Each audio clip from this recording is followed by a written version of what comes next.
बर्फीले तूफान में एक छोटा सा योद्धा। अंटार्कटिका का विशाल सफेद मैदान जहां हवा की स्पीड 100 किलोमीटर प्रति घंटा से भी ज्यादा है और तापमान 30 डिग्री सेल्सियस तक गिर जाता है। एक छोटा सा पेंगुइन अपनी मंजिल की ओर बढ़ रहा था।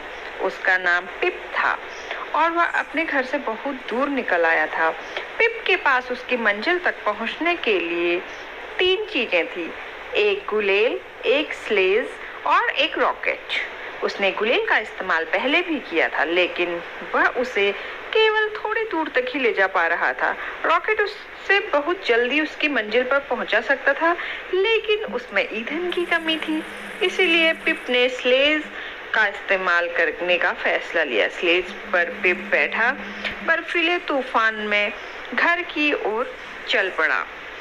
हवा उसके चेहरे पर लग रही थी और बर्फ उसके शरीर पर जम रही थी, लेकिन पिप हार मानने वाला नहीं था।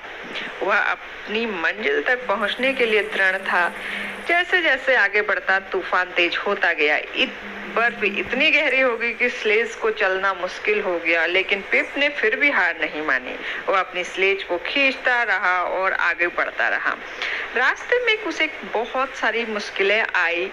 एक बार वह एक दरार में गिर गया, लेकिन अपनी गुलेल का इस्तेमाल करके बाहर निकल गया। दूसरी बार तेंदुआ सील से उस पर हमला कर दिया, लेकिन रॉकेट के इस्तेमाल से वो बाहर आ गया। कई दिन तक पिप बर्फ और तूफान में से लड़ता रहा। अंत में अब उसे अपनी मंजिल मिली। उसका घर, उसके परिवार, उसके दोस्त उसका इंतजार कर रहे थे।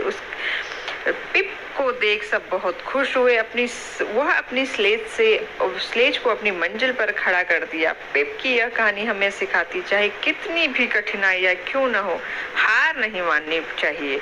हमें अपनी मंजिल तक पहुंचने के लिए मेहनत करते रहनी चाहिए और जरूर हम पहुंच जाते हैं। Thank you.